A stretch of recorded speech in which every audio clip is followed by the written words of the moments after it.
Russian missiles hit Ukraine's Black Sea port of Odesa hours after Moscow and Kyiv signed deals ending a blockade of grain exports from the city. The Ukrainian Foreign Ministry denounced the strike as spit in the face of Turkey and the United Nations, which brokered the agreements. 2 Russian missiles hit the port's infrastructure, and Ukrainian air defenses brought down 2 others, the country's military said. It did not specify how bad the damage was or say whether the strike caused casualties.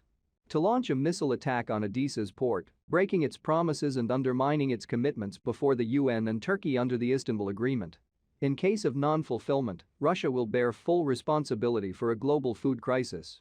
After yesterday's agreement was made in Istanbul, Turkish President Recep Tayyip Erdogan hailed the moment as a turning point. The leader, who offered his city as neutral ground, triumphantly said, "War will end at the negotiating table." UN Secretary-General Antonio Guterres called the deal a beacon of hope, a beacon of possibility, a beacon of relief in a world that needs it more than ever.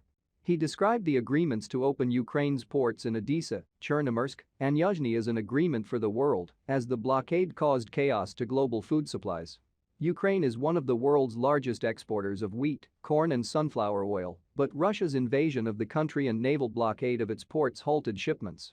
Today Mr. Guterres' office issued a statement saying the UN chief unequivocally condemns today's strikes. Yesterday, all parties made clear commitments on the global stage to ensure the safe movement of Ukrainian grain and related products to global markets, it said.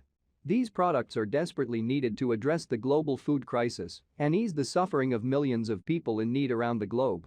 Full implementation by the Russian Federation, Ukraine and Turkey is imperative.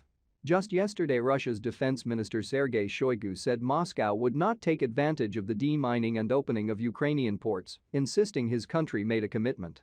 Ukrainian President Volodymyr Zelensky said in his nightly video address that the agreements offered a chance to prevent a global catastrophe, a famine that could lead to political chaos in many countries of the world, in particular in the countries that help us. Today the head of his office, Andriy Yermak, said on Twitter that the Odesa strike coming so soon after the endorsement of the Black Sea ports deal illustrates the Russian diplomatic dichotomy. U.S. Ambassador to Ukraine, Bridget Brink, denounced the Russian strike on the port of Odesa as outrageous, tweeting, "The Kremlin continues to weaponize food. Russia must be held to account." Thanks for watching, don't forget to subscribe.